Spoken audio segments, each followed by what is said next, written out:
Hey, what's up, everybody? This is Chad with blitzalytics.com coming at you again for my second video. My first video was the state of the franchise before the 2020 NFL draft. Now, this is after the 2020 NFL draft, where I'll be going over draft choices, where we stand, depth charts, even a little bit of future that I see going on with the organization.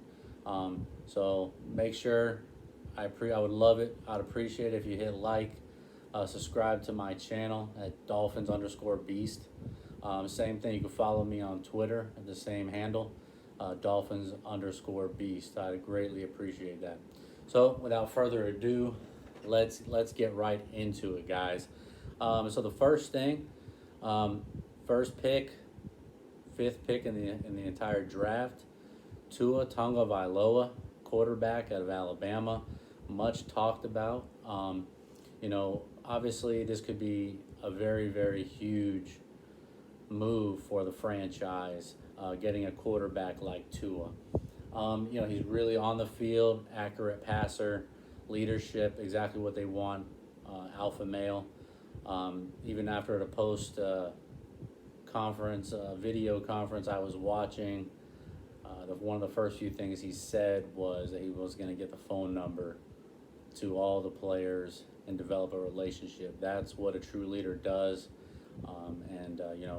Overall, especially with the value, not having to trade up and give up picks, and still grab, to me, which was the number 2 quarterback on the board, without a doubt. I was a Joe Burrow guy, but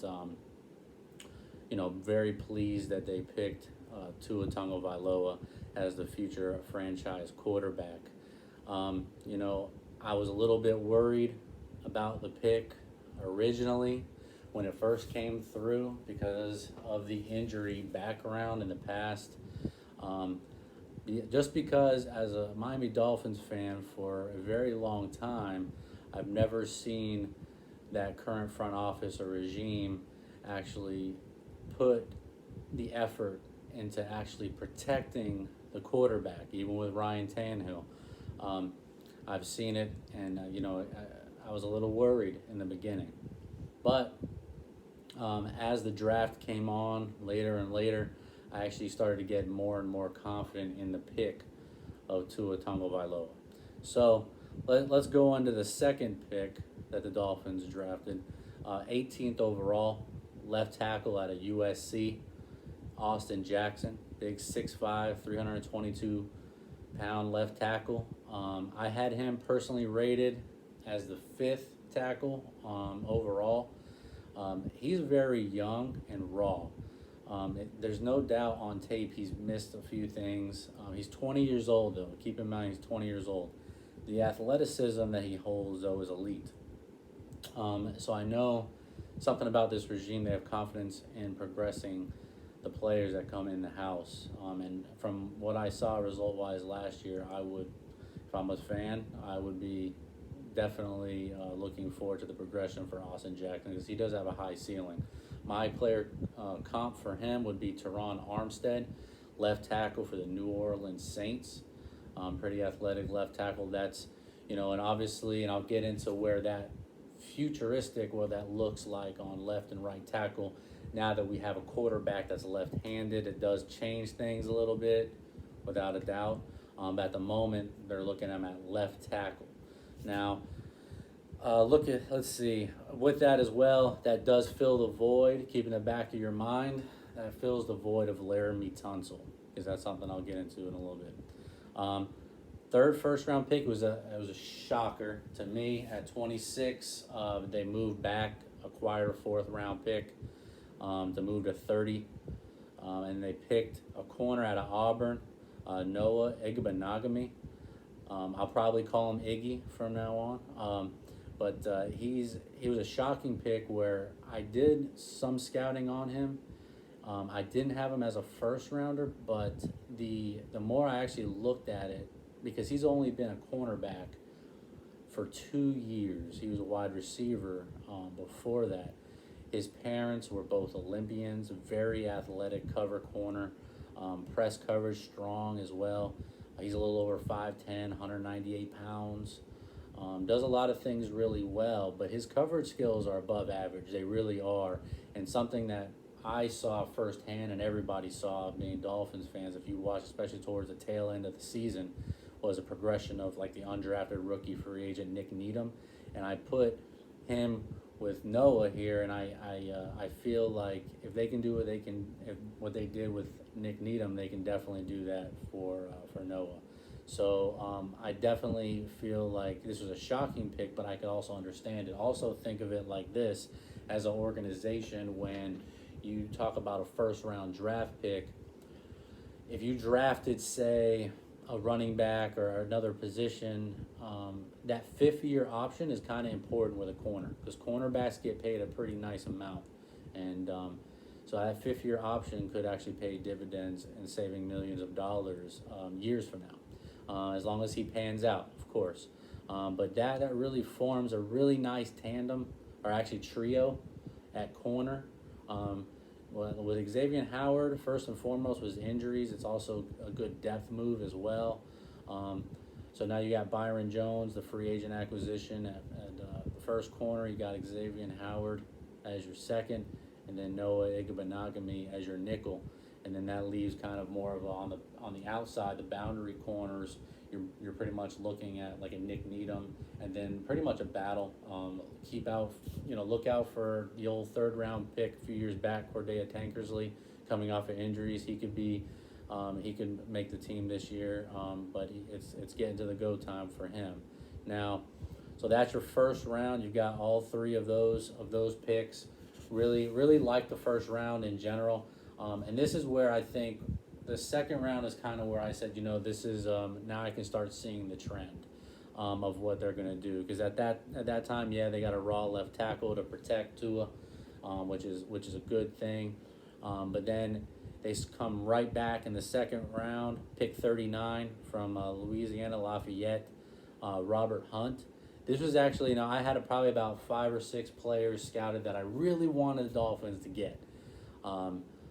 There was one of them that came true, and this was the guy, Robert Hunt. I did have him as like a border second, third round pick, but we did pick him with 39th pick of the draft. He has, for an offensive lineman, one of the main things you want to hear is how nasty they are. Well, to me, this was the nastiest lineman in the draft. When he gets a hold of you, he doesn't stop until he puts you down. And that is obviously something that sings to our hearts, because we need somebody like that. From what I'm hearing, they're going to start him at right tackle, and have a competition with Jesse Davis. I don't know. I say long term, the best position for Robert Hunt is that right guard position, where he can just maul people. But at the same time, he can also be the right tackle as well. It really depends on really what happens once he gets to camp and we start everything going on again with OTAs and things like that. Now, one thing I definitely feel like he'll automatically start at either right tackle or right guard, automatically. This is a big, nasty guy, 6'5", 325 pounds, big guy, nasty guy. Love the pick. It's not a sexy pick, but it's a good pick, and that's what we need. Second round pick, the second round pick, 56th overall. We're looking at Raekwon Davis, defensive tackle for Alabama. A lot of people want us to move up and grab J.K. Dobbins, running back, including myself at that time. But looking at it, you look at Raekwon Davis is an outstanding talent. People that say are down on Raekwon Davis because his sacks went down every year since he was in Alabama. But being as a defensive tackle, that's not his only job. And even watching the interview with Brian Flores after we drafted him, I saw his excitement. And you don't see Brian Flores get that excited that much. And I really dove into it. And Raekwon Davis is an extremely talented player. This is a first-round talent all day. Defensive tackles, other than like an Aaron Donald, they're not going to get 10-plus sacks. Their main job is to hold up 2 defenders and let other players roam around free and make plays. And this is what this guy is going to do. He's a big guy. This guy's 6'6", 311 pounds. He's been coached well with Nick Saban. The position flexibility, once again, He can go from the inside. He can go outside. He definitely can do a lot of different things, but run stopping is his major thing, and that's exactly what we need, as we did not fare very well last year at all.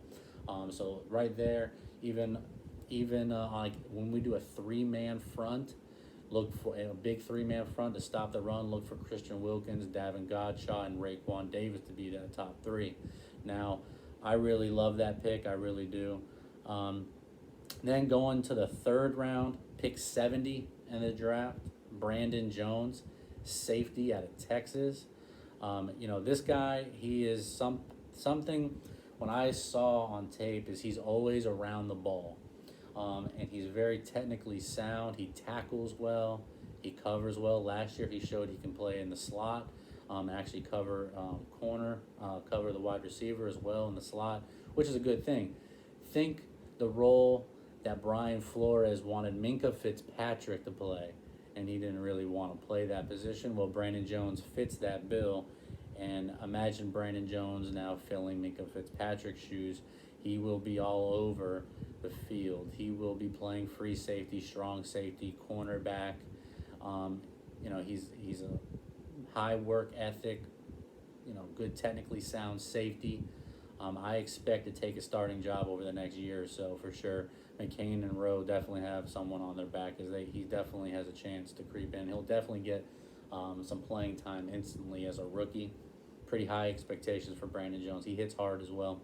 A physical, tough player, which the Dolphins, that's their MO now. So now going to the fourth round, they traded up 2 fourth-round picks on the back end of the fourth, moved up, pick 111. They picked up the big guard from Georgia, Solomon Kinley. So at this point, you see that, you're like, man, they actually got 3 offensive linemen to back 2 up. Now I'm excited. Because now they're making a concerted effort to protect the quote-unquote franchise quarterback. So that's a big thing to me. That guy's a big guy, 6'3" and change, almost 6'4", 337 pounds. He plays with excellent pad length. He's not the best lead blocker, but in short space, he really gets it. I think that's a really underrated pick that could potentially become a starter over the next year or two for sure, and actually really give us nice depth. Once I get into the depth chart in a little bit, you'll see what I'm talking about. But overall, fantastic, really fantastic pick there. Then the next one with pick 153, we made a trade. So when we missed out on like J.K. Dobbins in the second round, a lot of people I saw were freaking out. Hey, what about running back? Well, they filled that need in a big way by trading that pick, that 153rd pick, to the San Francisco 49ers for running back Matt Breida. Man, that creates a nice thunder and lightning combination at running back. He is a extremely fast running back, and he's gotten physical, more and more physical every year he's played. Last couple of years, he's averaged 5.3 and 5.1 yards a carry. So that is extremely impressive. And now that we actually have some big, nasty linemen, he actually is going to have a little bit more space. It's a really exciting combination now between Breida and Howard, how that's going to pan out. I do feel, to go a little bit more in depth with this trade, the more I was looking at it, it was more of, to me, it felt like a Patriots type move. And why would I say that? So there's something else to this. So yes, they spent a 5th round pick to get the running back. This is a contract year for Matt Breida, okay? So say if he plays really well, which I think he will, the Dolphins let Breida walk to free agency. Guess what the Dolphins recoup? A comp pick, anywhere from a 3rd to a 5th round pick. So no matter what, pretty much, they're going to get that 5th rounder back, but they just also made sure that they actually got a second running back in there with Howard, and so we would be competitive this year at running back. So to me, just a fantastic move overall. Just love it. Really creates some nice depth and competition, which Brian Flores is all about, is competition. So I mean, when you look at that, Breida also ran a 4.38 40 to kind of give you an idea on how fast Matt Breida is. Now getting into the fifth round, right after that one pick 153 in the trade to the 49ers, they had 154, and they selected Jason Strobridge from North Carolina. I actually did a scouting report on him with Blitz for the Senior Bowl.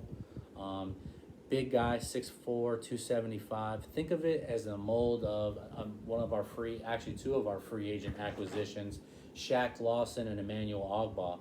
Think of it like that. He's a run-stopping defensive end, flexibility that can play the defensive end at the 3-4 or the 4-3. He can stop the run. He can rush. He can do a combination of everything. He can bounce in and out. Really fantastic pick. Really, his main strength is run stopping.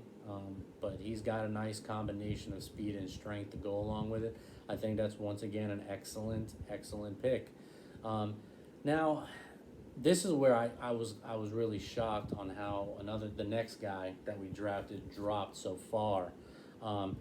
Now we traded up to get another fifth round pick, a higher end fifth round pick, I should say, pick 164, and we drafted Curtis Weaver, edge player from Boise State. I will say this could be a sleeper for us out of this entire draft when you talk about late rounds. Some people had him as rated like the third or fourth best pass rusher in this entire draft.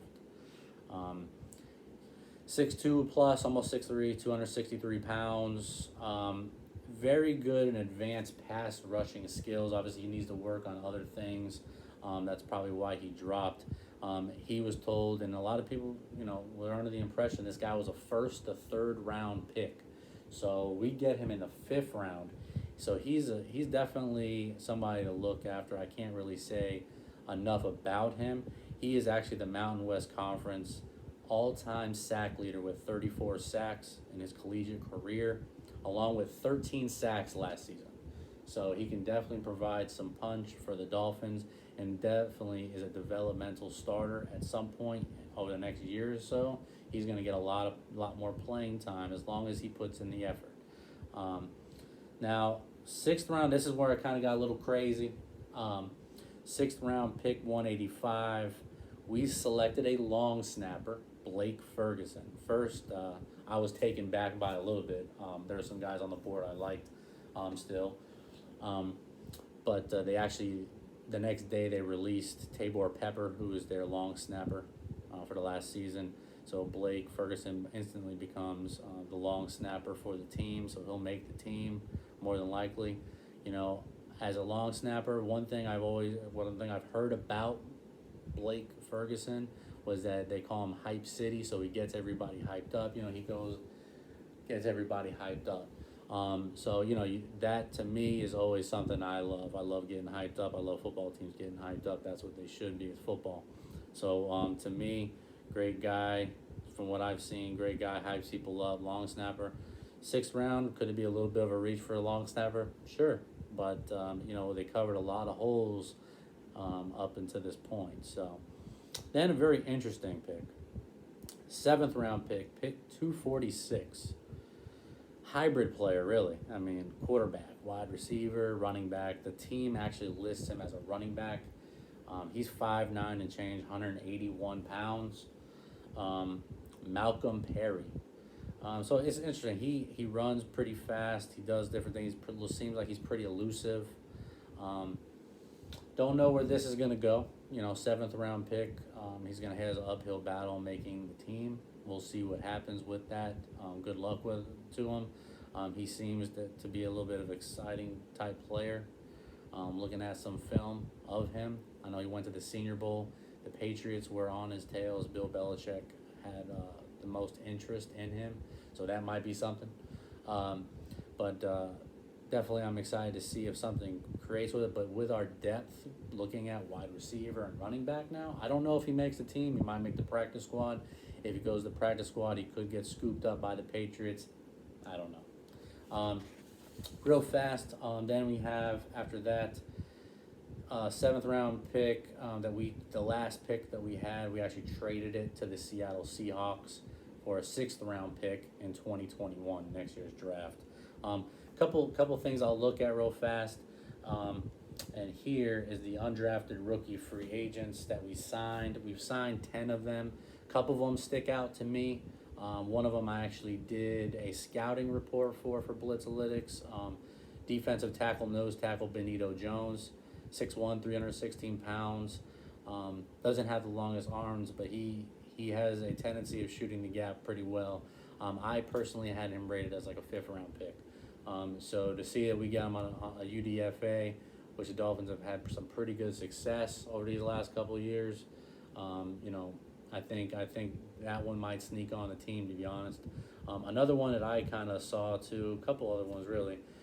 Kirk Merritt, wide receiver from Arkansas State, 6 foot, 216 pounds. I saw some pretty good tendencies. Looking at some things, he might steal someone's job. You never really know. But that's one thing that they do is always preach competition. We're going to find out in the OTAs and preseason and things like that for sure. Interesting one that we signed as well. I don't know if anybody remembers where Bill Belichick actually missed part of the scouting combine to go personally work out somebody from Middle Tennessee State. His name was Tyshawn Render, defensive end. I think he's like 6'4", 250 in that area. You see there was a picture on social media in the rain, Bill Belichick working this kid out shirtless. We actually got him as a undrafted rookie free agent too. So, I mean, those guys, they all have a chance. They have a fighting chance. They also, they got a linebacker, a couple more linemen, a tight end, a couple wide receivers in total. Pretty good draft overall, including the UDFAs.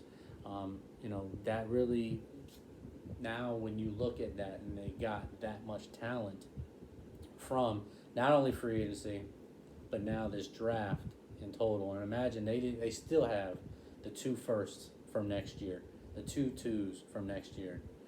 So they have a lot of flexibility, a lot of power, and the team is rounding out very nicely. Going into the updated depth chart at the moment, guys, let's start off. Obviously, quarterback, Ryan Fitzpatrick. Second string would be Josh Rosen. At the moment, you never know if he's going to get traded or whatever the case is. But in this new style offense with Chan Gailey, I have a feeling they're going to go to RPOs, which is what Tua is used to. Josh Rosen might find a little bit more success in what people think. Maybe then they can flip him for a pick later. Or you never know. One thing about this Dolphins, this new front office staff, and led by Brian Flores as well, preaches competition. Doesn't matter how you get on the Dolphins, 1st-round pick, undrafted rookie. If you outperform another one, they're going to play. Obviously, Tua has the inside route to be the franchise quarterback. Just don't give up on Josh Rosen quite yet. Obviously, he's hanging on by a string. But that's where the quarterbacks lie. Now, as far as running backs, you have Jordan Howard, who we got in free agency. Then we acquired Matt Breida for that 5th-round pick. We have Patrick Laird, Myles Gaskin, and then Kalen Ballage, who's probably going to be holding on for dear life to a job. Fullback, Chandler Cox, last year's 7th-round pick. Wide receivers, you have Devontae Parker, Preston Williams, Alan Hearns, Albert Wilson, Jakeem Grant. Then you also have like Isaiah Ford. Then you also have guys like Mac Hollins, Greg Jennings. And then you have the UDFAs that came in. So we'll see where that goes. Tight end, Mike Gesicki, Durham Smythe, and then Michael Roberts. Left tackle at the moment, we're looking at Austin Jackson, was our 1st-round pick. Backing him up would be Julian Davenport. Left guard at the moment, you're looking at Eric Flowers, free agent pickup. Behind him, I've got to say, it's now Michael Dieter, who a lot of people pegged as the starter at right guard after we acquired Eric Flowers. I think with the recent draft, that pushes him to depth at the moment. He's going to compete, though. He's going to compete. If he wins a job, he wins a job. At the moment, I got to pencil him as the backup left guard, where he played last year. Starting center, Ted Karras, free agent. I do think Michael Dieter will spell him. That could be a role where Dieter can actually flourish in the future, where he can be possibly our future center. You just don't know. Time will tell on that. I feel right guard. It's interesting because it kind of goes off of this competition. It's going to kind of teeter back and forth between the right guard, right tackle. At the moment, personally, I have right guard situated as Jesse Davis as the starting right guard. Behind him, you have Solomon Kinley, our 4th-round pick. And then somewhere sprinkled in there, you've got Dion Calhoun and Danny Isadora. Right tackle, I believe Robert Hunt will win that instantly off the board, depending if we down the line get another first-round tackle next year and then maybe swing him into guard. But right now, to me, Robert Hunt, that 2nd-round pick, 39th pick of the draft, he will start at right tackle. Behind him right now is Adam Pankey. Defensive-wise, let's go there. You've got Shaq Lawson at one defensive end position, backed up by Emmanuel Ogbah, and you've got Avery Moss as well. Defensive tackle, now you've got Devon Godshaw, and you've got Raekwon Davis behind him. That was that 2nd-round pick that we just spoke about. The other defensive end position, you're looking at Christian Wilkins as the starter. Backing him up is now that Jason Strowbridge. Also, notable mention, Zach Seiler, who we picked up with the Ravens practice squad at the tail end of last year and performed extremely well. So that's where that is. Going on to the linebacking unit at the moment, I have Kyle Van Noy at one edge rusher. Backing him up would be Taco Charlton at the moment. Middle linebackers, you have Jerome Baker. Backing him up, the Gruger Hill free agent pickup. And you have the other middle linebacker position, you have Raekwon McMillan. Backing him up, you've got Roberts, the free agent pickup they got from the Patriots. Under the other outside linebacker position and more of a 4 linebacker front. And some people will probably look at this. Well, there could be. This is going to be a straight competition, guys. I have Andrew Van Ginkel slotted as the starting outside linebacker. He came on extremely strong. People that didn't watch the tail end of that season, the last few games, didn't see his progression when he got on the field from that injury. He was all over the ball. I think given a good chance this year, as long as he stays healthy between OTAs, preseason, I feel like he'll start. I really do. Behind him, you got a battle. It's just a battle between Van Ginkel, you got Vince Beagle, and now you got Curtis Weaver, that 5th-round draft pick. I think it's really going to battle out. Because Curtis Weaver is a rookie, I feel like he'll spell some guys off early on in his career. He'll be back up. But he has a chance to get on the field, and once he gets on the field, it's all about results. Behind him as well, I also have Trent Harris. Now we'll go to the secondary cornerback situation. Night and day compared to last year is really our number one corner. When Howard went down was Nick Needham. Now that is not the case anymore. Number one corner, you're looking at Byron Jones without a doubt. Coverage skills are fantastic, absolutely fantastic. Backing him up on the boundary corner would be Nick Needham, and then you got Ken Webster on that one side. On the other side, you have Xavier Howard. Backing him up at the moment, I see maybe Cordea Tankersley because he's big, 6'1", 200 pound on the boundary corner. As far as nickel corner is concerned, you have the Noah Igbenogany, the 1st-round pick from Auburn. Backing him up, it was Jamal Wiltz. Now it's Jamal Perry. He changed his name. He played pretty well in the slot corner position. Obviously, mix in a whole bunch of people on the nickel. That's just the way Flores is. I mean, you're going to see Bobby McCain there. You're going to see Brandon Jones. You're going to see Eric Rowe. They're going to bounce all over the place, which is great. Great for flexibility, for personnel. A lot of different personnel can do a lot of different things. Now, as far as safety, it's extremely deep at safety now. Starting free safety, you can pencil in Bobby McCain. Backing him up, the 3rd-round pick, Brandon Jones from Texas. You have Adrian Colbert and Stephen Parker there, all at safety. Strong safety. You can pencil in Eric Rowe as the starter at the moment. Backing him up after the draft, they signed Kayvon Frazier, a free agent from the Dallas Cowboys. And they also signed earlier in the offseason Clayton Fettergem from the Bengals, who was a special team captain. So obviously you look at that, you've got 1, 2, 3, 4, 5, 6, 7 deep at safety. Extremely strong from front to back. So then one thing I do want to address too, which is something that I just completely off, something that I've noticed with this COVID-19 going on. There's an outside chance that there might be a small chance there's going to be a second draft, guys. Hear me out on this. The supplemental draft, usually not too many players, go in there and everything like that. But now, if there's a chance that the college football season gets canceled, usually it's held in like July. They could obviously postpone it, things like that. But you can have some players, top end players that were on the fence about declaring for the draft that wound up not declaring.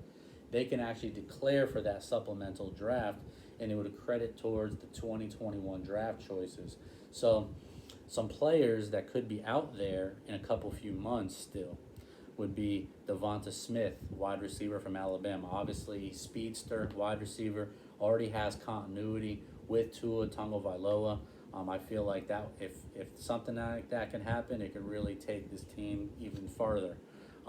Another one, Travis Etienne, running back from Clemson. You've got Chuba Hubbard, running back from Oklahoma State. Najee Harris, my personal favorite, running back from Alabama. You've got Trey Smith, offensive lineman from Tennessee. Creed Humphrey, offensive lineman from Oklahoma. Alex Leatherwood, offensive tackle from Alabama. You've got Marvin Wilson, defensive lineman from Florida State. Safety from Georgia, Richard LeCounte. Another one, Walker Little, tackle from Stanford. Number 11 I got on here was Dylan Moses, linebacker from Alabama. And Sean Wade, cornerback from Ohio State. Those are 12 really top-end type players that could be definitely actually reconsidering actually going to the NFL because of this COVID-19 crisis. So keep on mind on that. Could be nothing, could be something. Just keep that in mind. It was something that I was thinking about.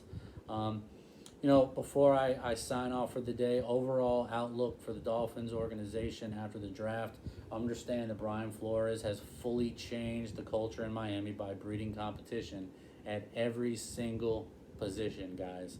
No one is a safe bet to be a starter. They need to earn it in practice and interactions with all their team and their members. Now, here's where it gets a little spicy. Even Tua Tagovailoa, because remember I even said something about, hey, this is a competition. They need to grab the bull by the horns, no matter from what position. Doesn't matter. Obviously, picking Tua the 5th pick, he's got the inside track, no doubt.